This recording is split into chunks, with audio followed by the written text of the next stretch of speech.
for taking time to talk with me. I know it's a little bit of a challenge. Is it your first time you let someone interview you, or has it happened before? No, it's happened before. Yeah. Yeah. I must say I'm very grateful for that chance, because I met you just briefly in Robertsport surfing. You were a surfer, and I like your energy. Actually, I have to say that. And for me, you have a nice aura, like your positive aura, and at the same time very chilled, like very, very balanced. And I find that amazing. And have you always been like that? No, I wouldn't say so. I think that's kind of a life pursuit, isn't it, for a lot of people? And probably, I would say in the last couple of years, I've kind of come into myself more and become likely more who I want to be. But that is a long journey, right? It is a long journey.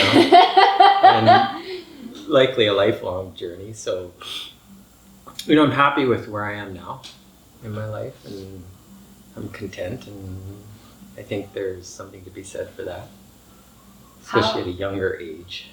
How would you introduce yourself if someone is asking you today, who is Kent, like what are you doing? How do you answer that question? Oh gosh, I don't really, I suppose I don't really think of myself that much, so it would be difficult aside from saying, hi, I'm Kent. And then if there's questions, then I could feed off of that. But I don't tend to focus so much energy on myself, because I don't really find joy in that. I don't find that brings anything into my life to focus on me and who I am. The joy comes in focusing in others and who they are. And it's actually quite interesting, because this is how you build your whole life around that so far, right? I mean, your roots are in Canada, you're Canadian. Yeah. And you were a guide in the mountains? Yeah, I was a mountain guide before this. And then you found the love of your life, and you met together, like you moved together to Liberia and started Universal Outreach, is that right? Yeah. Like an NGO supporting youngsters, local businesses. I mean, anyone that needs support. I mean, you support children. So how did that happen? Like, how did that start? Well, actually, Universal Outreach started by my parents, and they were working in Honduras for some time. The projects there started to kind of finalize, and our partners there were doing amazing work. So we wanted to keep our donors engaged, and at that time, Landis and I decided, okay, well, let's get more involved in Universal Outreach. Landis is your wife? Landis is my wife, yeah. And so I had an opportunity to go to East Africa with a friend to look at some potential partnerships. And so when I finished with that side of it, then I came to Liberia to meet up with a family friend's friend. And yeah, so and then I spent some time here, went back to Canada, and they called me and asked me to come and build a school. So I'm a builder also by trade. So I built a school, and then that turned into 2 schools, which turned into a well restoration program, which really turned into a pivotal moment when Landis and I actually sat down and said to ourselves, okay, what is it that people are truly asking of us? Like, what's the number one thing? And it was so simple to answer, and it was jobs, right? People asked us every single day, you got a job? Do you have a job? You got something for me, right?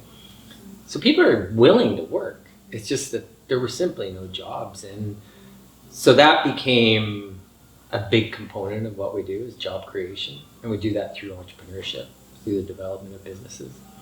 And that's where the honey sector, honey businesses and training farmers in beekeeping, coconut oil production came from. So you kind of like were the startup, like the turning key into people opening their successful businesses, right? And I mean, where we are right now is actually is it like a compound, the factory of Liberia Pure. Yeah. So it's where honey gets produced, it's where coconut oil gets produced, soap gets produced, surf wax gets produced, surfboards get repaired. Like you have a community center. There's so much going on, but you don't see yourself here as the boss. You see yourself. No, definitely not. You see yourself as what? As Kent. Yeah. You know, we all have strengths and weaknesses, and I think that what we're good at Universal Outreach is identifying those and then using your strengths to make everybody better. And that's not just me. Everyone else uses their strengths to make me better. And then our weaknesses, we have to be willing to ask for help. And at Universal Outreach, we're able to do that. We're open about that. I'm sorry, I need you to help me understand this. I need you to help me. So it's advantageous here to be open and asking for help. And in a lot of environments, that's kind of frowned on. It's a little bit more a sense of you're not able, you're not capable, right? If you have to ask a coworker for help, well, here it's really more about like empowerment. Well, if you can teach me something, then maybe I can teach you something, right? And that's always been at the core of Universal Outreach in Liberia, and I think that's where a lot of our successes come from, is in the way we interact with each other and the respect that we give to each other. And that's a really big point, I think, because what I see a lot, or what I feel, it's not just what I see, because I don't want to judge, but sometimes I have this stomach ache when I see there's a lot of people that want to help. And I already have two different words that say help or support, and I think I feel them different. I don't know about you, but I sometimes get that stomach pain when I feel that it's not an eye level, it's not an eye to eye. It's often a giving and receiving, and what that in my feeling creates is like a fall, right? And how to ever level that, right? How to ever, like if I give, for example, to a child, how can that child ever understand that it's an equal person that can also give me, or that does give me, right? It does give me, otherwise I wouldn't give, because it also gives me good feelings to give, right? But I find that point so good that you say we're working on a respect and eye level. Has that always been like that? Did Universal Outreach have always been so mature to see all these things and work that way, or was it also a growth? Did you change? Yeah, I mean, I don't think anything starts the way it ends. So it's always been a growth of Universal Outreach, and no, it has not always been that way. It's I would say we have always been very open to learning as much as we can from the Liberian people, and we do that in every aspect, and we always have done that. There have been times where the organization probably has been more hierarchical than say what it is presently, and I think that's growth in the leadership, that's growth in people. You know, that's where it comes from, right? It's having your eyes open all the time, rather than kind of getting tunnel vision that it needs to be a certain way. You build sort of like a culture in your organization or in your business, or or whatnot. And so you really have to think, well, how do we build a culture that is beneficial to everybody? Well, you have to include everybody in that. And you have to include them in the decision making of that, in the visioning of that, in the missions of that. You have to, so we've had the whole organization, together creating what it is today. It's not Landis and I, or even Wilson, who's now our country director. It's not him making all of those decisions. It's putting the responsibility out to other people to make decisions. It's putting it out there to everybody to say, what do you want this to be?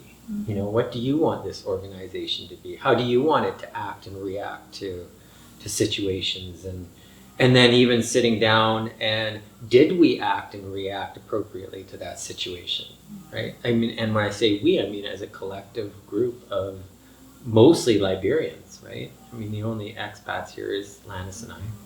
So what makes me wonder then is like, first, how do you take yourself out of yourself, like look from above to, like, I mean, because it's a small surrounding, like you say, it's you and your wife. I think sometimes it's hard to, I mean, it's good to have a mirror, but if it's always the same mirrors, maybe sometimes it's cool to have someone from the outside looking at the whole thing, right? To get a wider image, to then come back and maybe do things different. So how do you manage yourself to go out and then come back freshly? Because I mean, you also live in the compound. I mean, you live in it. You're always surrounded by the people, and I mean, life in any African country is dense. Like, there's always many people around you. You're always, there's music, there's people, there's all the businesses you supported are directly in front of your house. Some of them, right? So how do you get yourself out of that? And also, if you say we're all bringing ideas in and it's eye level and it's asking the others, do you also accept then point of views or decision making that is against your gut feeling? Well, first of all, I don't think it's about getting yourself out of it. I think it's about putting yourself into it. So I think it's about living it and being engaged all the time in it, because that's life, right? Like, life is just one engagement after another. So why not embrace it? Why run from it? Why try to, like, go around it or over it or under it? Just go into it and embrace it all the time, constantly and repetitively, and it just becomes your life, right? And so when you look at life like that, it becomes so much more rich, right? Like, your experiences are next level, right? And so I think in Liberia, we've just become a part of it. We have our routines, and we like surfing because you can get away from things. We like nature, so we like to be out in the water, and that's a wonderful place to be. And but we're not running from anything. We're not trying to hide from anything in Liberia. It's all right there. It's raw. I always consider Liberia a very raw place, it's like, it's real. And you don't get that everywhere, which in essence can be a gift, right? And so I think if you see life as a gift, so to speak, then you can fully embrace it. And you can, as a lot of sort of gurus talk about, living in the now, living in the moment, like, but what is that? Like, what truly is that? Right? And it's very much is exactly what it is. It is literally being right here, right now, as we are having this discussion. Our minds aren't somewhere else. And it makes it engaging, and it makes it, that's how life should be.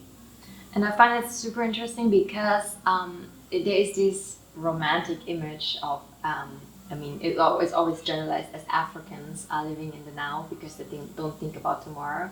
I think it's partly true, just for my senses, because often they have no other choice. They're busy, like, feeding themselves or finding solutions. But it's also very tense because it's very alive, right? So it's always alive, and I enjoy, like, a woman that just starts dancing in front of her shop, even though there are customers or something, you hear the music all the time.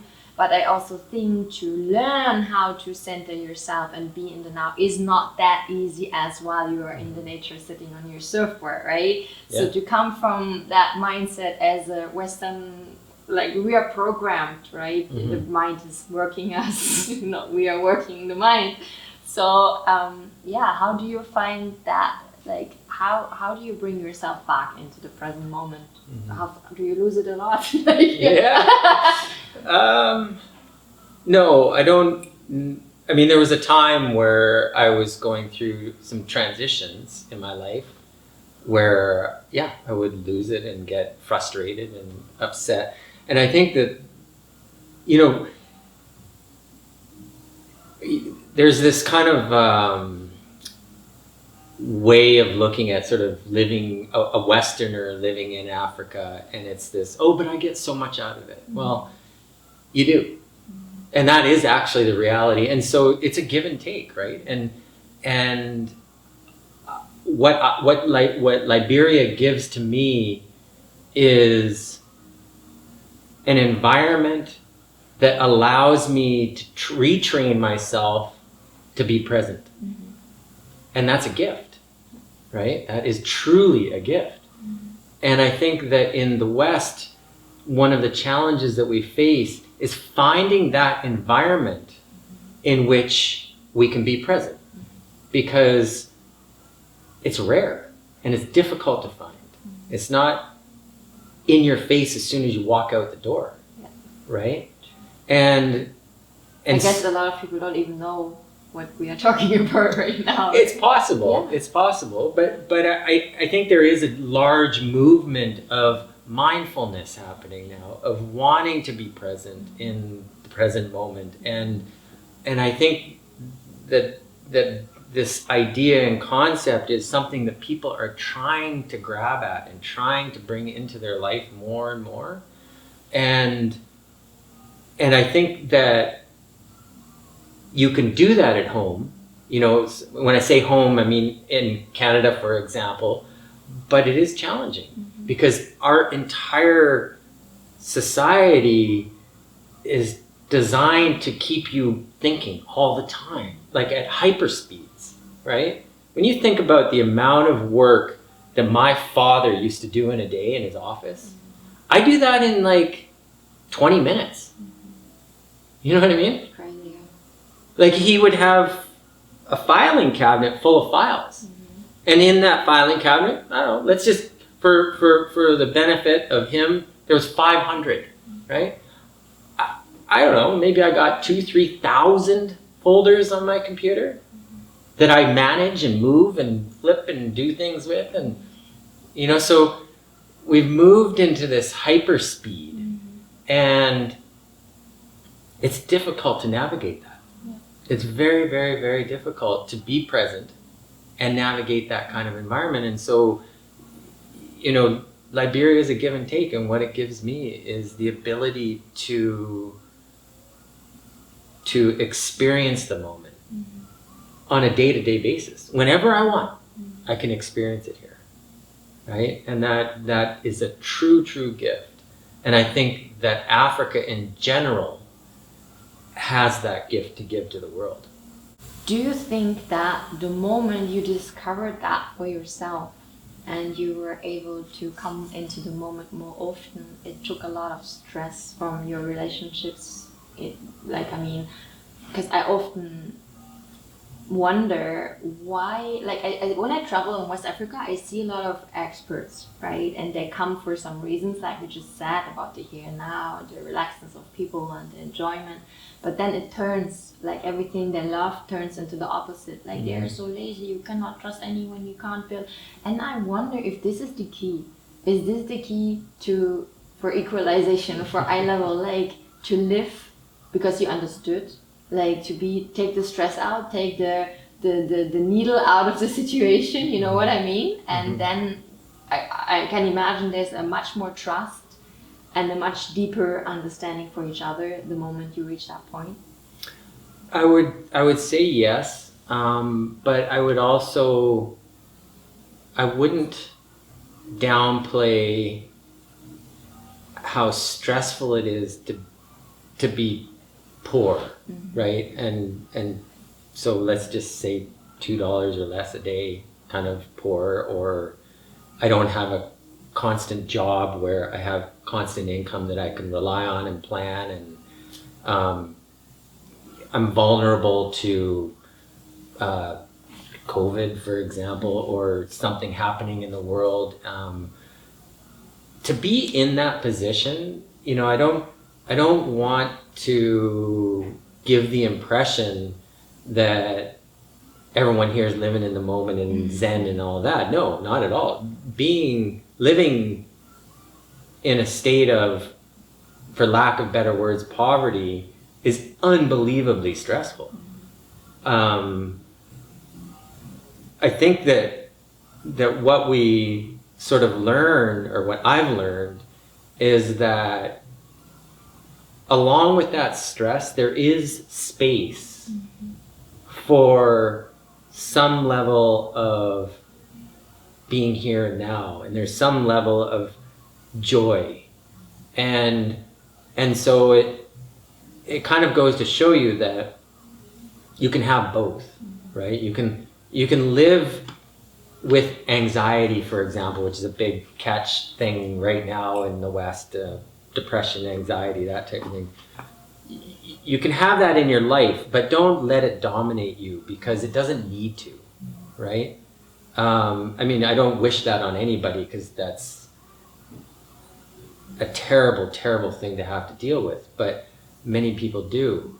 And I think, like I said, in Africa, people have anxiety, they have depression, they have stresses, huge stresses that likely you and I will never experience. It's about existence, right? Yeah. And yet, there's still a moment in a day in some of the people that I know and even could call friends. There's still moments in that day where they laugh with their child, and they're with that child, or they're making dinner and singing, and they're not off somewhere else thinking about the stresses of their life. They're able to bring themselves into like sort of a centered equilibrium of, I'm struggling, but maybe it could even be worse, right? Like, I don't know the justification that goes on in their mind that allows them to come into that moment, but they are able to get into that moment. And I think there's something to be learned there. It's kind of like a surrender for the moment, right? Like letting go of the moment. Surrender is a good word. Yeah, surrender is a really good word, because there are times here where that's the only thing you can do. It's like, oh my God, this is so difficult. And I just have to give into that moment and be in it and live in it, and then in some situations hope that I get out of it. So, I mean, it's also hard, I guess, if you create something like Universal Outreach and it spreads the word that this is something, Chris described you guys as an opportunity, which is beautiful, right? Mm-hmm. So if opportunity comes for people, I guess you also sometimes have to neglect, right? How do you cope with that responsibility of saying no? Mm-hmm. I think you said to me earlier that it's results. You believe in results. Mm-hmm. That's a really, really good question, and I would say that I will help anybody.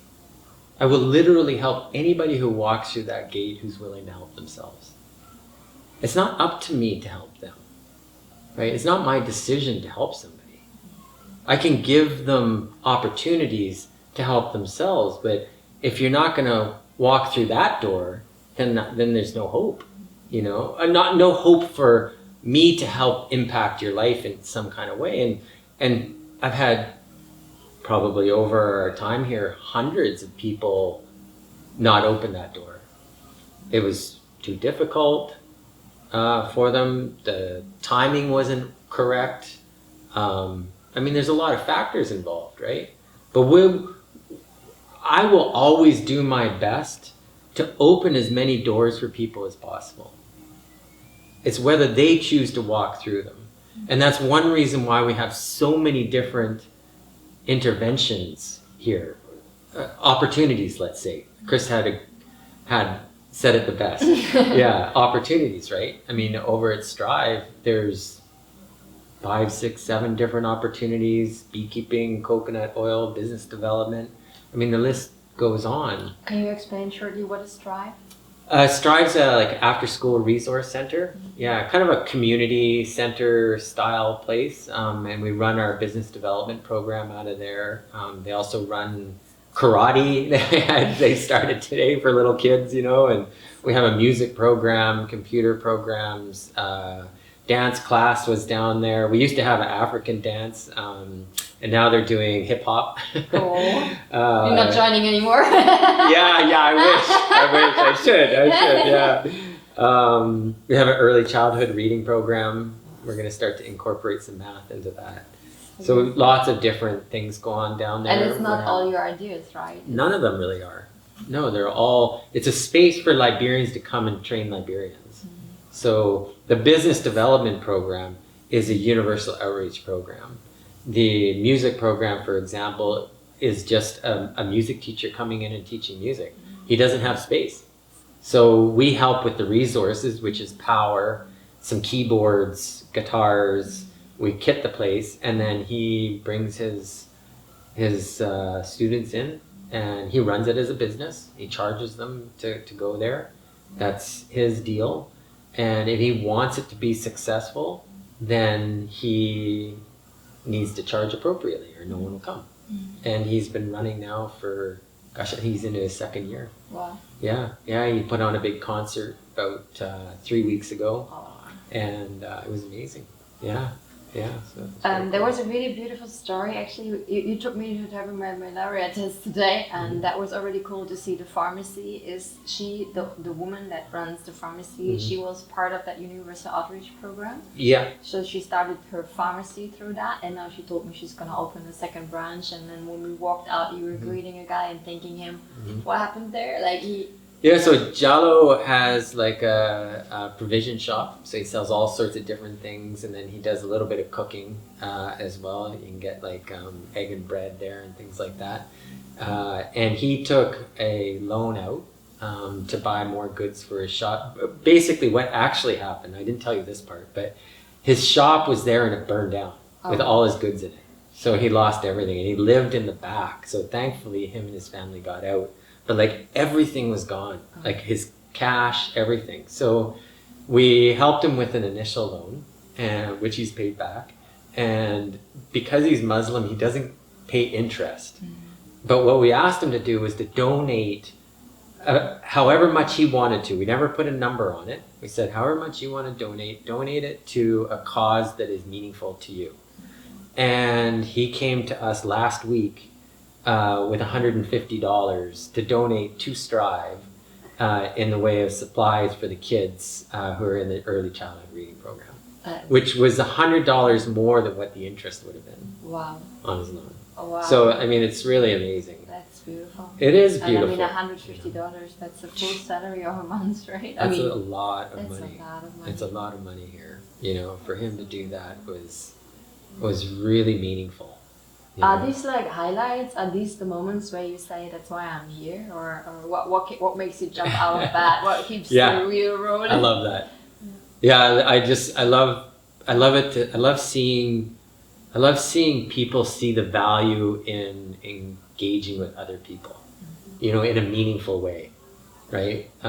In kind of a giving way, in a participatory way, in a way that they maybe never thought was possible. And one thing I've noticed in Liberia is, you know, we look at it often like, okay, well, we're coming from the West, we have the resources, we can give it away. You know, we have a motto, giving feels good, you know, all of that kind of stuff. And it does feel good, right? Yeah, but Liberians want the same feeling. They want to give things away too. They want to help, they want to participate. And when they do, they also feel good. I think it's humans, right? Yeah, it's universal. Yeah, and I think someone said before, like, when you just give what you cannot receive, you're egoist, right? Because you neglect the other person to have the chance to also give you. That is absolutely true. Yeah. There is no question about that. I have been a terrible receiver over my life. And when I finally came around and was able to honestly and truly receive a gift, was when I actually realized the power in giving, because it's the receiving side of it is equally important as the giving side of it. And when we can receive gracefully, that is incredibly empowering to the giver. And it helps to manifest that more in that person, which in turn will manifest in other people. And this is how it starts to spread. And so as a receiver, you have actually got a responsibility, you know, to actually be graceful and be honest and be truthful about the gratitude that you show to the person giving to you. There I have a request to that. We just had that topic a little bit earlier, because I feel that the moment you open doors for people to give, especially things, they give everything to feel good, but you also have to sometimes say no to things, right? You do. I mean, some things are just not useful, or like how do you say no in a way? It's not easy. It's not easy. I think that in this line of work, there's a lot of people who do want to give, and they truly want to give. Like their old sneakers, I want to give them because it's, they're meaningful to me. Yeah, but they're your old sneakers. Like they're falling, and the soles are falling off. It's like, I'll tell you what. Why don't you give me $20? And then when I'm in Liberia, I'll buy some sneakers for that person, and then they got new sneakers, and then also the seller made some income. And right? the seller made some income, and we're increasing business in Liberia. And usually when you explain something like that's quite simplistic, but when you explain it that way, they're like, oh yeah, oh okay, I never really thought of that. But they really wanted to give their sneakers, because actually the sneakers they've had for like 2 years, and they love those sneakers. Haven't we all had our favorite pair of shoes, and then I'm gonna, and so... I even take pictures of mine before I throw them finally. Oh, really? Yeah, there you go. There you go. But it's like, I think sometimes, or I feel like sometimes people are a little bit sensitive if it's asked for money. Like they are more easy to give things that they have anyway, because honestly, most of us have a lot, right? Yeah. But like they become a little sensitive when you say money would be more helpful. That is like door shuts a little bit. Yeah. You know what I mean? But then maybe they're just not ready, right? Like you have to, also be respectful of where people are at in their own lives, and if you have a rational reason for not sending your old sneakers but sending $20, if they don't want to send the $20, then they're just not ready for that. And I think you have to respect that, I think everybody is at a different stage in their life, and we're unbelievably grateful and blessed to have a donor base that really and truly does believe in the work that Universal Outreach does. And I think a lot of that is because it's a very inclusive organization. So all of our major donors are very involved in the organization, certainly on advisory level. Advisory level. I just want to, how do you keep them involved? Like, how do you keep them engaged and understanding what's going on? Because it's far, right? You said most of them have never been here, so I guess. Yeah, we do monthly reports. We have a large board of advisors, and we do have our board of directors. And our board of advisors are very active, and most of that is because I engage with them. These are older people with a ton of knowledge in a ton of different areas. Like I kind of have a database of real people available to me, and I don't know everything. In fact, sometimes I wonder if I know anything. and yet I have these people that I can draw on. So I bring them in, and I engage with them, and I ask them questions, and I don't know the answers. Can you help me? We have one donor who's an electrical engineer, and we do solar projects from time to time. And I need him. I really need him. I don't understand electricity and solar very well, and he has taught me a ton. And so I'm starting to understand more. And we have those kinds of donors in many different areas of expertise that I draw on a regular basis. I think it's so cool because actually you're like playing tennis all the time. Like you're throwing knowledge around, right? Like it's like a game, and that what you learn. I mean, you obviously will like try to to put up the solar with someone from here that has their own way of doing it. Plus, you bring in what the other person explained you, or that person comes, and then it's an exchange, and you see the outcome, and either the thing burns down, or or it works perfectly well, and everyone has grown. And this is such a beautiful thing, and this is the eye level and the hand in hand, right? Yeah. Has there been times where you were doubting what you were doing, or where you were really like having enough because I don't know, you couldn't handle it, I don't know, the drama or the and I think also sometimes to find that people around you that are on your way, like, you know, that you can walk hand in hand with, not that easy, right? Yeah. There's been many times, many times where it's like you just sit down at the end of the day and you wonder, like, is this worth it? Is what we're doing actually making a difference? Is what we just went through today worth it? You ask yourself that often, although a lot less now than sort of in the beginning. And I think the reason for that is the team that we have here is their next level. And they want what's best for Liberia. It's not about what I want for Liberia. I participate in that, but this is Universal Outreach is our vision, and it's us moving things forward and stopping things, right? If Wilson or Chris or Angia or anybody comes and says, "Wait, we need to slow down on this," then we slow down, you know. And I just think that.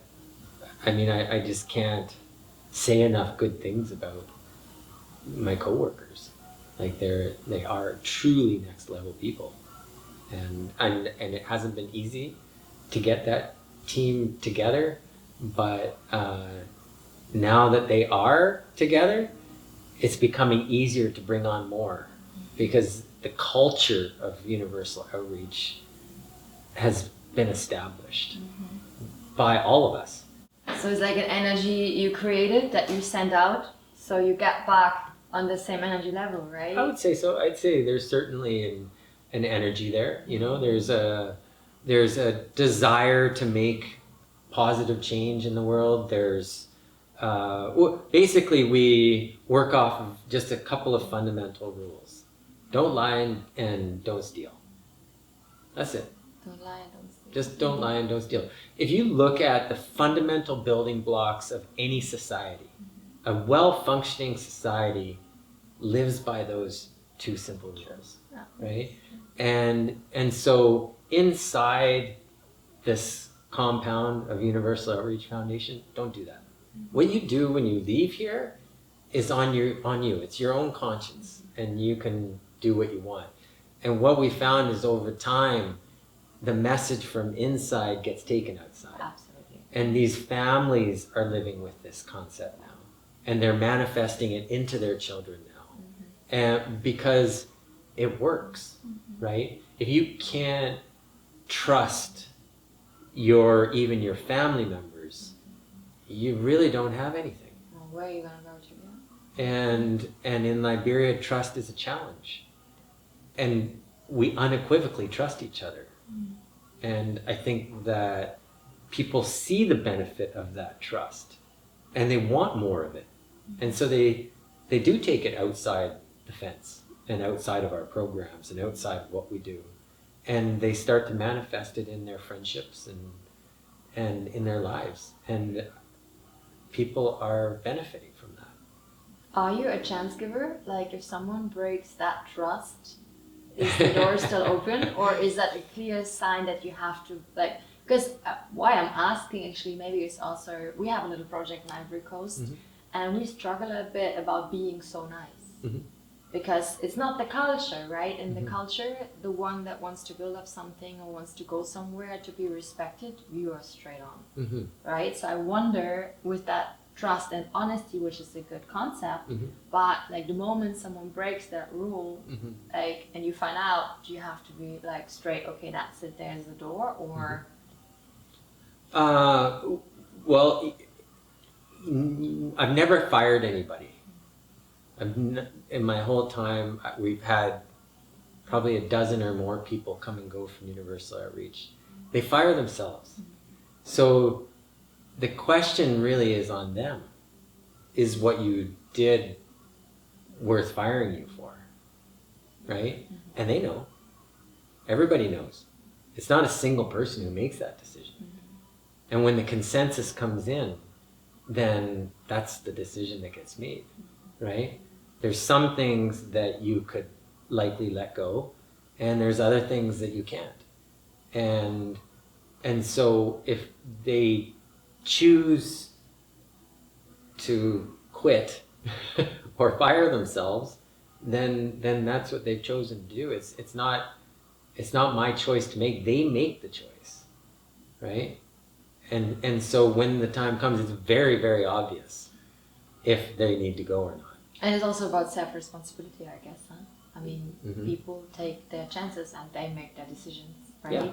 Chris said yesterday really beautifully, I'm not a victim, right? Mm-hmm. And that's important to know. Every one of us, right? I'm not Sure. a victim of circumstances or bad weather. Like Mm-hmm. it's a perspective. Right? Yeah. It's what I decide. Mm-hmm. What would you say were your biggest life lessons? Like, what are your biggest life learnings?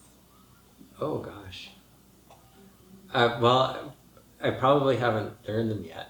Yeah.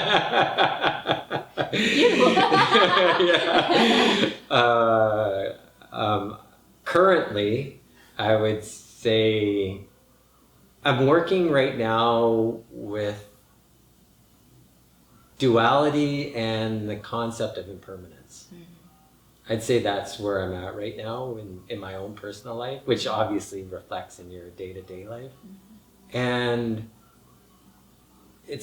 the duality side is still a bit of I'm very much in the learning stages, but the law of impermanence is a very, very, very powerful concept to live by. Mm-hmm. Who inspires you there? What, like, are you reading books? I mean, you're in Liberia. I don't think Yeah. It's not the church that you go to. No. I have gotten more into like Vipassana meditation, and so Esengyonka, I suppose, is probably the one who's influenced me the most at this point. Is there Vipassana in Liberia? No, I did it in Poland, so I'm like, okay. And I saw it is in Ghana. There is a center is in that Ghana, right? but I've never seen them coming up with. In Morocco, there is in Marrakesh. So. Nice. Yeah. Oh, another reason to come. Yeah, and so I think that he's probably influenced me the most in recent times. Yeah. And just I think that when you're willing to grab that concept, then you start to also realize the fragility in time, which then throws you into being more mindful and in that moment, which then also helps you to develop your empathy and compassion for the world. So it's kind of a trickle down thing, and I'm really enjoying that journey right there, you know, because there's probably no better way to live your life. This is for me. There's no better way for me to live my life than in a constant state of compassion and empathy for everything, not just people, but everything around me. Because when you can live in that, then you're living in a state of awe all the time. Yeah, you're just like, wow, this place is wild, you know. And then you can be present, and you can really like feel the energy of the world and feel alive, you know. I have, you know, growing up skiing and all that, I knew extreme skiers and all that, and they would always talk about how alive they were when they were doing these crazy things. And it's like, wouldn't you love to have that sitting in a chair? Wouldn't you love to experience that? I know what you mean. That energy of awe, just sitting. And, but it's for me hard to get out of the chair. Then I'm sometimes like, well, I move, everything is good, right? Yeah, that's true too. Yeah. So I think that's really where I'm at right now. Yeah, which will evolve again, and I think it's just a giant journey that we're on, and I'm enjoying it more and more as I get older, and I'm finding myself more and more as I get older, and I really love that. I love that part of life. It's awesome. And I find that so beautiful because with what you are learning, even if you're not teaching like Vipassana, not yet, meditation here, it spreads, right? It's the energy you transmit, and it spreads because like we send energy out that goes to others. They feel either attracted by that energy or they run away, right? And then it just spreads to another and another, and that's beautiful because I mean that as a business concept, like to be in the here and now, to surrender, to let go, to see each other equal. I mean, that's just very beautiful.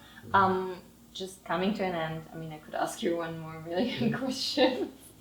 When is your job done? When are you finished?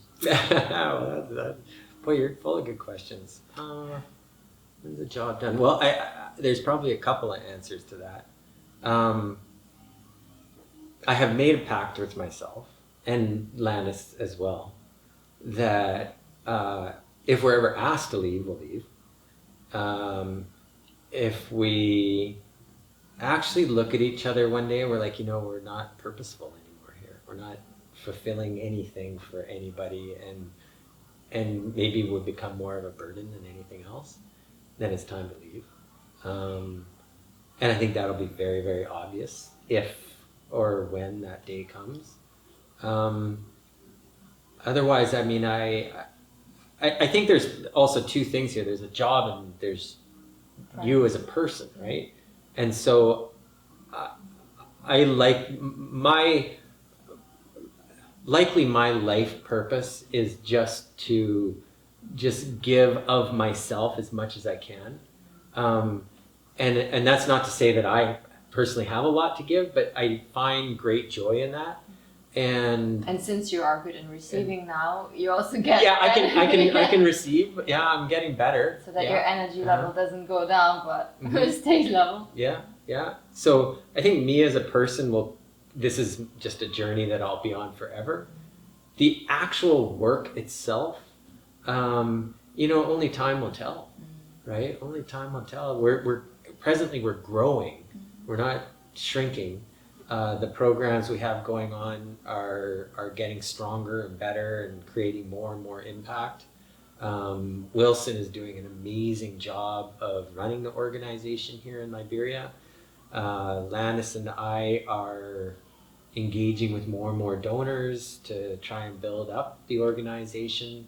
So I think there's a lot of energy being put into Universal Outreach to create greater impact and more quantitative results-based impact. But it's all run in a way that once you go out, they will still run by themselves, right? I mean, they need to find donors still, I guess, but the certainly. rest is self-run. Oh, absolutely. Sustainable. Absolutely, yeah. Yeah, we don't have to be in Liberia for everything to run smoothly. No, and in actual fact, you'd asked me that something relevant about that earlier too, and everything here, because we operate very much as a team, everything here just runs with or without us. But again, at the same time, we do play a role in fundraising, for example, in facilitation. I often think of us, Landis and I, as just professional facilitators, right? And we have our strengths and weaknesses, and that's the strength that we have because of the experiences we've been exposed to in our life, right? We were exposed to computers at a younger age. We've been exposed to complex development of programs, right? And so we bring that complexity to ideas, and then they get contextualized and developed with all of our coworkers on this side. And so we bring that kind of value. Now, once that complexity has been contextualized into a Liberian environment, then we can step back and move into something else, right? And the source as money of donations, will it be one day, or can it self-sustain itself? We're trying.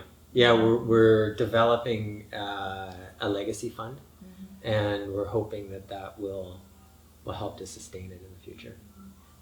What would you tell someone that says, my life, I don't find my purpose, I feel like I want to help, I want to support, what would you advise someone that is I mean, looking at yourself, like in the earlier days to who you are right now, what is the good advice? Like, I don't find my purpose. I want to do something good. Yeah.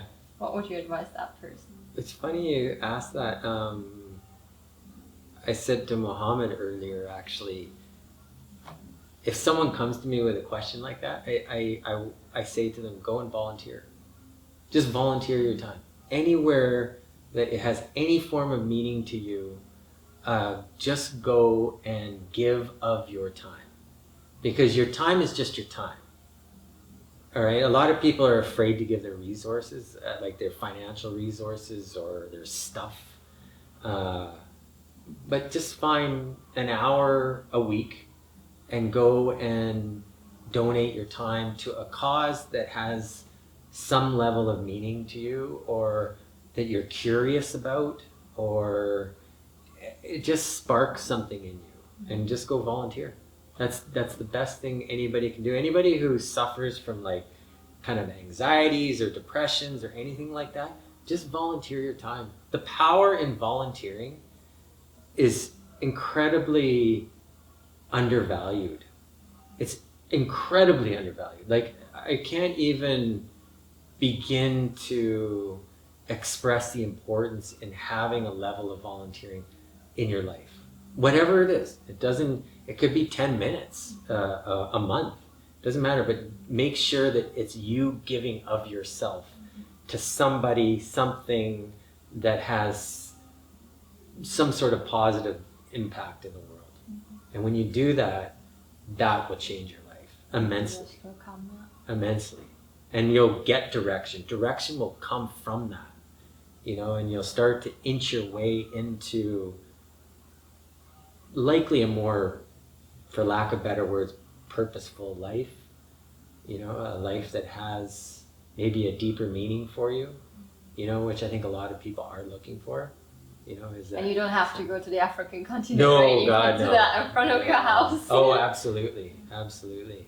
Yeah, I mean, the number of people that over the years I've just nudged into other organizations, because that organization rings more true to you and your heart, right? Well, go there. You don't have to come to Universal Outreach. I'm not like preaching Universal Outreach. I'm preaching giving. I'm preaching like giving of yourself. I'm trying to create more equality in the world, right?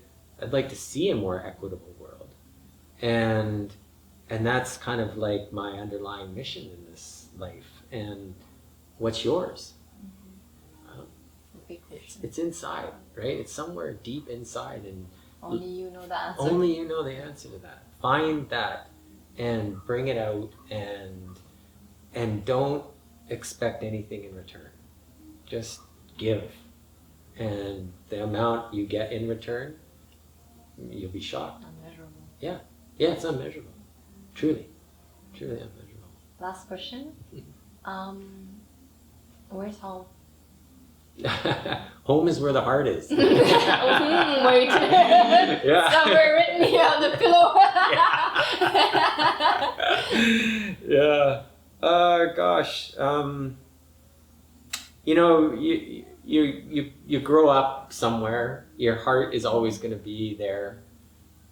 But then you come and you spend so much time somewhere else, and your heart ends up there. How many years are you here? 16 years. Wow. Yeah.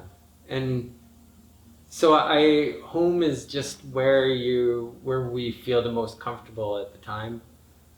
We love Liberia, we love Canada, we love traveling.